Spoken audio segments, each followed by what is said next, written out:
हमें जो मंत्र जप करना है, नाम जप करना है, वो सदगुरु से प्राप्त करना है। ऐसे सदगुरुदेव का संबंध हो जाए तो शिष्य की साधना आबाद हो जाती है, निर्विघ्न हो जाती है।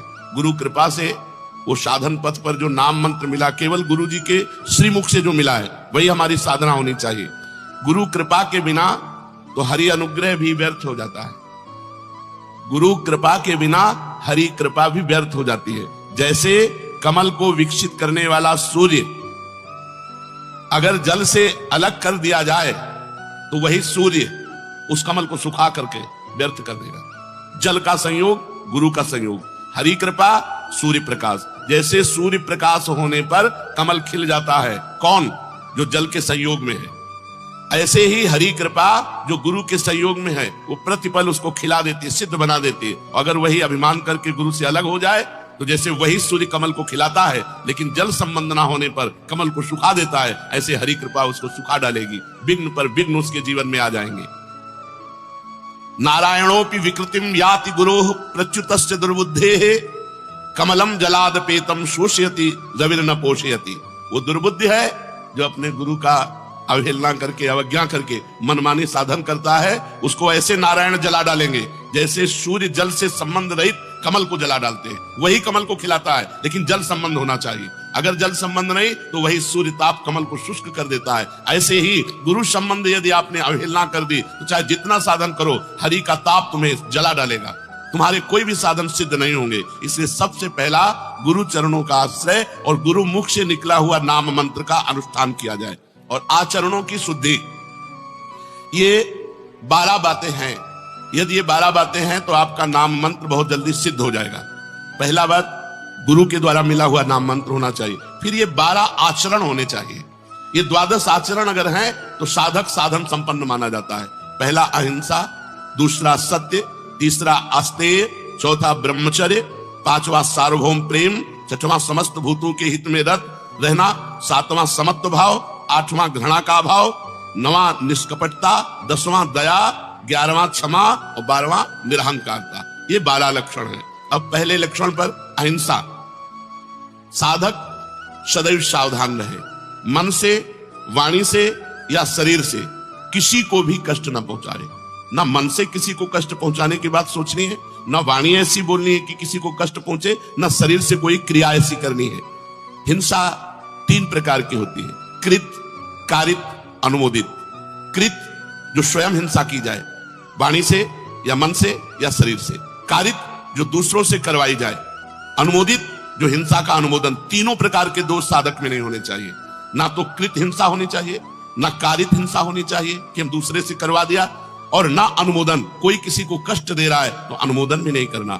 इस प्रकार हमें अहिंसा पे स्थित रहना है, हिंसा का त्याग करना है। दूसरा सत्य। अंतःकरण में, इंद्रियों में जैसा अनुभव किया वैसा प्रिय शब्दों में स्पष्ट बोल देना, उसे सत्य कहते हैं। प्रमाद के वश या लोभ के वश या क्रोध के वश या हास्य भाव में या भय आदि भाव में अंदर की बात का परिवर्तन करके नहीं बोलना। जो अंदर बात आ रही वही बोल दिया, उसे सत्य कहते हैं। अगर साधक में ये लक्षण है तो उसका भजन बहुत जल्दी परिपक्व होगा। तीसरा अस्तेय, जो अपने अधिकार में नहीं है उस में किसी प्रकार का हम अपना अधिकार न करें। अपने हिस्से की वस्तु खाएं, दूसरे के हिस्से की वस्तु की तरफ हमारी दृष्टि ना जाए।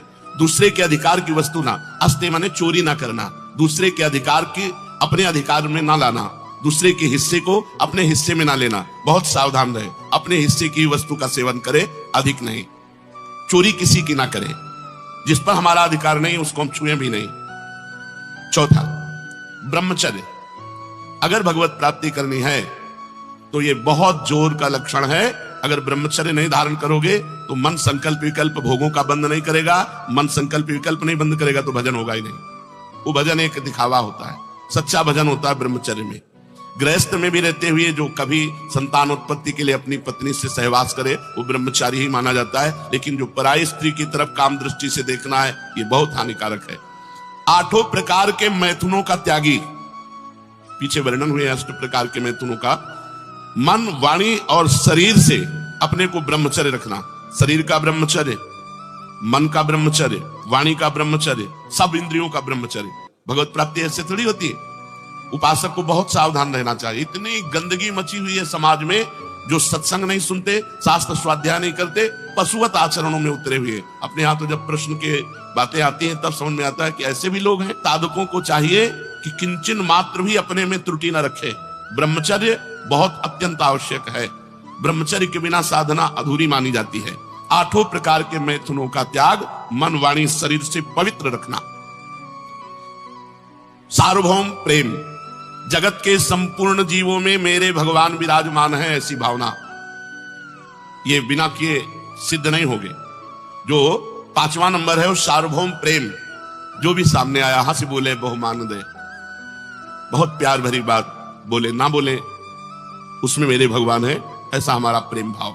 सार्वभौम प्रेम, सब जीवों के प्रति, चराचर जीवों के प्रति, सब जीवन सुप्रीति, सेवकवाणी भी कहे, सब जीवन सुप्रीति, रीति निवाहत अपनी, निष्काम भाव, किसी से कोई चाह नहीं पर सबसे प्रेम का बर्ताव, सबको भगवान की मूर्ति समझकर झुक जाना, सबके सामने दैन्य रहना, सब में भगवान को देखना, यही सार्वभौम प्रेम है।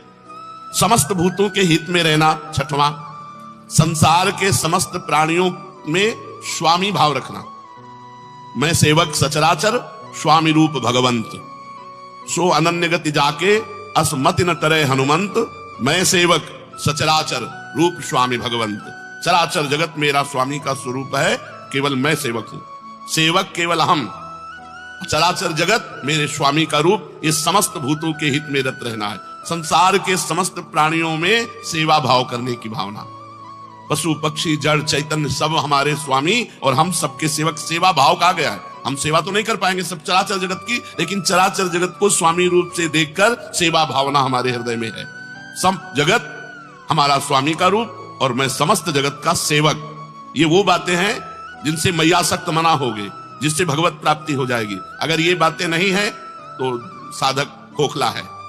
खोखले में क्या है, ऊपर से दिखावा भगवत भक्त का और अंदर से सब ढोंग चलता रहता है।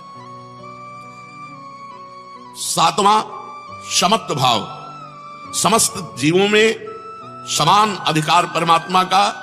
सुख दुखों को दूसरों के अपने सुख दुख समझना। दूसरा कोई दुखी है उसे देखकर द्रवित हृदय हो जाना।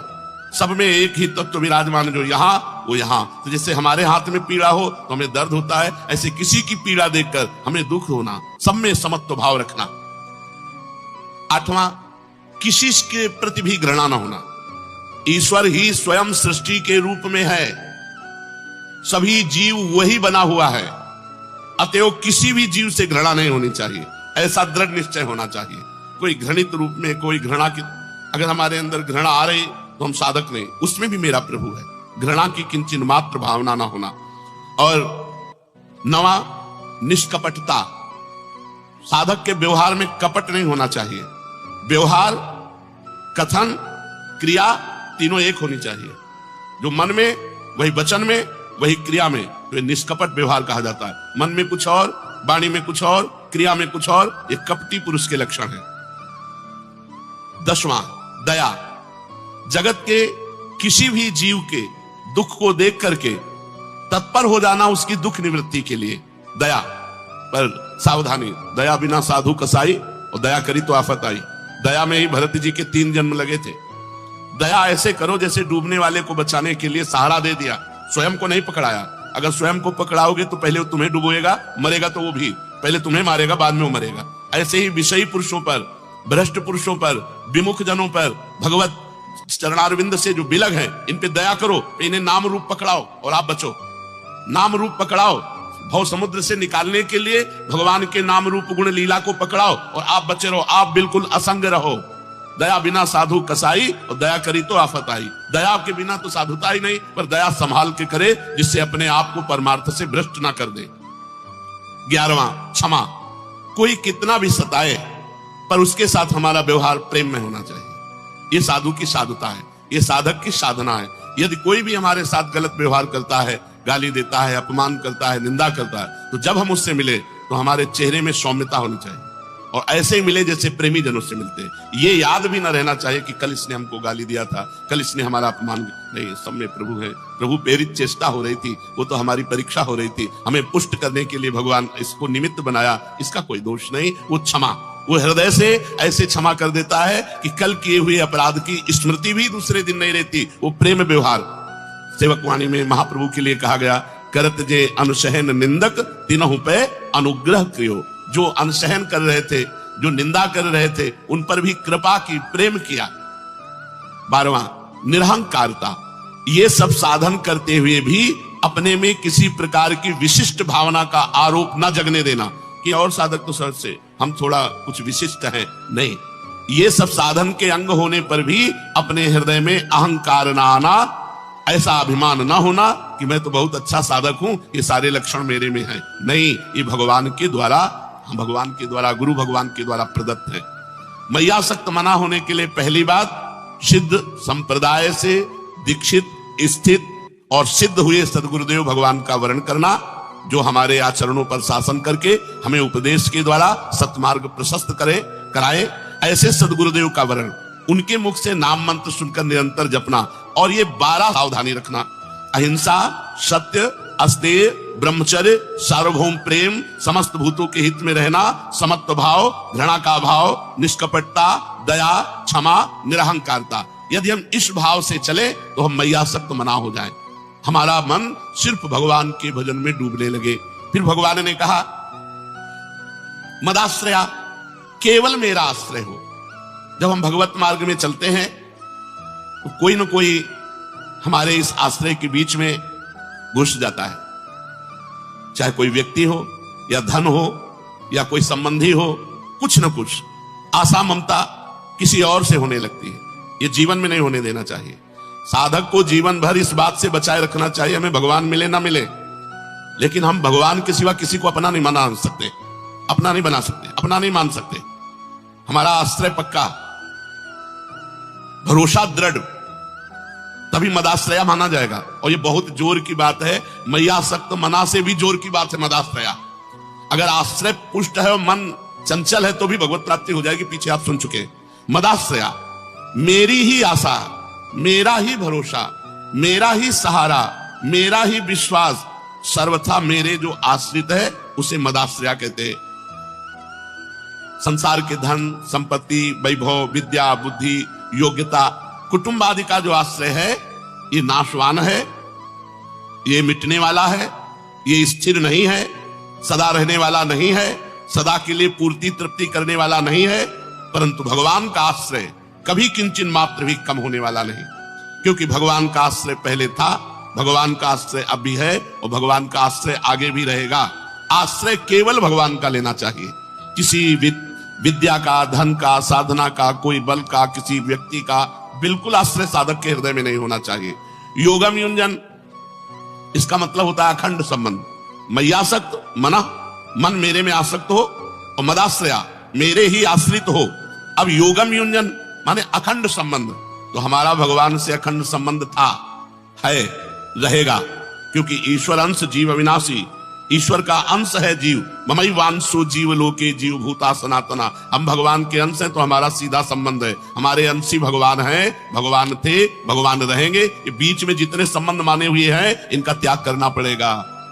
इनमें केवल भगवान की सत्ता देखनी पड़ेगी। सबकी ममता ताग बटोरी, मम पद मन ही बांध बर डोरी। जब तक साधक ये नहीं करता तब तक नाटक चलता रहता है। शुद्ध भक्ति, शुद्ध ज्ञान का मार्ग असंग है, अंदर से असंग है। एकमात्र भगवान का आश्रय और एकमात्र भगवान से संबंध, संबंध भी केवल एकमात्र भगवान से। संत भगवान, गुरु भगवान, जगत भगवान, जितने संबंधी भगवान, भगवान के सिवा कोई नहीं। जो है उनको हटा दो, वहां भगवान को स्थापित करो। पिता भगवान, माता भगवान, भाई भगवान, पुत्र भगवान, पत्नी भगवान, सब रूपों में भगवान है। हमारा एकमात्र संबंध केवल भगवान से। तो योगम युंजन, योगम युंजन, युंजन का मतलब होता है अखंड और योग का मतलब होता है संबंध। यहां जो योग का शब्द का है वो संबंध, अखंड संबंध भगवान से। अखंड संबंध जो भी व्यवहार में आवे केवल भगवान। नाते नेह राम के मनियत सुहृद सुसेव्य जहां लो, गोस्वामी जी ने मीरा जी को पत्र में लिखा था। केवल संबंध, नाते नेह राम के मनियत सुहृद सुसेव्य जहां लो। जितने भी सुसेव्य हैं, बड़े बूढ़े जन हैं, जितने भी सुहृद जन हैं, हमारा एक संबंध रहेगा। ये सब श्री जी के हैं तो हम इनको अपना मानेंगे। श्री जी के नहीं हमारा भाव नहीं बैठता तो असंगो हम। ये प्रभु है हमारे साक्षात, इसी भाव से हम संबंध रखेंगे। नाते नेह राम के मनियत, भगवान के नाते से सारा संबंध। तब योगम युंजन, भगवान कह रहे मेरे समग्र रूप का साक्षात्कार कौन कर पाएगा? बोले मई आसक्त मना, जो मेरे में आसक्त मन वाला है, और मदाश्रया, जो केवल मेरे आश्रित है, और योगम युंजन, जो केवल मेरे से संबंध रखता है। भगवान के साथ जो स्वतः सिद्ध अखंड संबंध है, उस संबंध को मानता हुआ सिद्धि असिद्धि में सम रहता हुआ साधक जब ध्यान, कीर्तन, भगवान की लीलाओं का गायन, श्रवण, स्वरूप का चिंतन, इसमें लगा रहता है, उसे कहते हैं योगम युंजन। सिद्धि असिद्धि में सम। हमारा कर्तव्य है केवल भगवान की लीला गायन, नाम जप, नाम कीर्तन, भगवत सेवा, ये हम आठों पैर कर रहे हैं। सिद्धि असिद्धि में सम, लाभ हानि में सम, परिणाम में सम। और हमारा प्रभु से संबंध था, है, रहेगा। उसी को गुरु जी ने संबंध जागृत करा दिया, उसी को जागृत कराया है। जो है संबंध, उसी का अनुभव कराया कि तुम श्री जी के, हमारे यहां संबंधों के लिए भाव है, दास्य भाव है, सख्य भाव है, गोपी भाव है, वात्सल्य भाव है, सहचरी भाव। भाव के द्वारा संबंध जो था, जो है, जो रहेगा, उसे जागृत कर दिया गया। असंशयम समग्रम माम, जिसका मन भगवान में आसक्त हो गया है, वही आसक्त मना, और जो भगवान के ही आश्रित सहारे है, मदाश्रया, और जिसने केवल भगवान से ही संबंध स्वीकार किया है और किसी से हमारा संबंध ही नहीं है, ऐसा पुरुष भगवान के समग्र रूप को जान लेता है। अर्थात सगुण, निर्गुण, साकार, निराकार, जो भी जैसे भगवान है, संपूर्ण। भगवान अपने भक्ति की बात कहते कहते अघाते नहीं। ज्ञान मार्ग से चलने वाला तो भगवान को जान सकता है, परंतु भक्ति मार्ग से जो जान चला तो भगवान के समग्र रूप को जान जाता है। निर्गुण, सगुण, निराकार, साकार, तत्वबोध, भगवत साक्षात्कार, सब कुछ।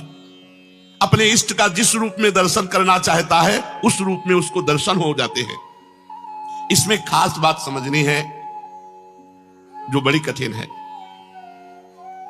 केवल भगवान में आसक्ति। यहां शरीर में आसक्ति है, भोगों में आसक्ति है, रिश्ते नातों में आसक्ति है, धन में आसक्ति है, क्या क्या, ये सब नाम जप से दूर हो जाएगा। आप चिंता ना करो, गुरुमुख से मिले हुए नाम जप पर ध्यान दीजिए, और नाम जप का प्रभाव देखिएगा कि आपको सब जगह से अरुचि करवा देगा, अंदर ही अंदर। बाहर कोई जान ना पावे कि आपको अरुचि है, कि ये इस कोटि के भक्त हैं, ऐसा कोई जान ना पावे। ऐसी चेष्टा करो। व्यवहार एक साधारण और स्थिति असाधारण। आसक्ति केवल मेरे में ही हो, आश्रय केवल मेरा ही हो, संबंध केवल मेरे से ही हो, तो समग्र रूप से मेरे को जान लेगा। ऐसा कहने में भगवान का तात्पर्य है कि अगर साधक की आसक्ति भोगों में है, आश्रय रुपयों का है, और संबंध कुटुंब से है, मेरा भगत नहीं, ढोंग हो रहा है। इस श्लोक में तीन बातें बहुत जोर की है: आसक्ति, आश्रय और संबंध। मय्यासक्त मना, मदाश्रया, योगम युंजन। तो असंशयम समग्रम माम, संशय न करो, वो मेरे समग्र रूप को जान जाएगा। बस तीन बातें करनी है। मय्यासक्त मना होने के लिए आज चर्चा हुई कि पहले गुरुदेव भगवान की शरण में होकर उनकी आज्ञा के अनुसार उनसे मिला हुआ नाम मंत्र उपासना, साइड में हमारे जो आचरण होने चाहिए वो कैसे होने चाहिए वो 12 बताए। इससे हम मय्यासक्त मना हो जाएंगे। बार बार नाम जप करने से, बार बार मंत्र जप करने से जो मन विक्षेप को प्राप्त होता है, वो विक्षेप रहित होकर के प्रभु के नाम रूप में लग जाता है। आश्रय ढूंढो, कहीं और कोई आश्रय तो नहीं है। भगवान तीन बातें जोर से कह रहे हैं: मेरे में आसक्ति, मेरा ही आश्रय, और मेरे से ही संबंध। तीन बातें देख लो। अगर तीन बातें हैं तो तुम सच्चे सन्यासी, सच्चे वैरागी, सच्चे भक्त, चाहे गृहस्थ हो चाहे विरक्त हो। आसक्ति भगवान में। यहां तो छोटी छोटी वस्तुओं में आसक्ति हम कर लेते हैं। आसक्ति का मतलब होता है जिसके बिना रहा ना जाए, जिसके बिना जिया ना जाए। ये केवल भगवान से होना चाहिए। किसी भी वस्तु में हो सकती है आसक्ति, किसी व्यक्ति में, किसी से भी हो सकती है, कहीं आसक्ति नहीं होनी चाहिए। इसलिए जीवन में कभी हमने नियम से 10 दिन कोई वस्तु सेवन नहीं की। अगर कुछ भी सेवन किया तो उसे छोड़ दिया बीच में। हम आश्रय नहीं लेंगे कि अब हम चाय के बिना जी नहीं सकते, अब हम दूध के बिना जी नहीं सकते, अब हम इसके बिना नहीं जी सकते। ऐसी कोई वस्तु नहीं रखना। आश्रय नहीं बनना चाहिए कि जीवन में अब इसके बिना हम नहीं जी सकते। वो केवल भगवान होने चाहिए। भगवान के सुमिरन के बिना हम जी नहीं सकते। वो ऐसा अभ्यास होना चाहिए। और आश्रय किसी का भी नहीं। अंदर से देख लो तभी भक्त माने जाओगे। तीन बातें हों, हमारी आसक्ति भगवान में हो, हमारे आश्रय भगवान हो और हमारा संबंध ही केवल भगवान हो, केवल भगवान, चाहे गृहस्थ हो चाहे विरक्त हो। अगर ये तीन बातें हैं निश्चिंत हो जाओ, तुम सिद्ध हो जाओगे, भगवान को प्राप्त हो जाओगे। अगर आसक्ति भोगों में, आश्रय रुपये का, संबंध कुटुंब से, तो चाहे कर्म योग कर लो, चाहे ज्ञान योग कर लो, चाहे ध्यान योग कर लो, चाहे जिस योग का अभ्यास कर लो, भगवत प्राप्ति नहीं होगी, भगवान को नहीं प्राप्त कर पाओगे, भगवान को नहीं जान पाओगे। ये सबके लिए है। जितना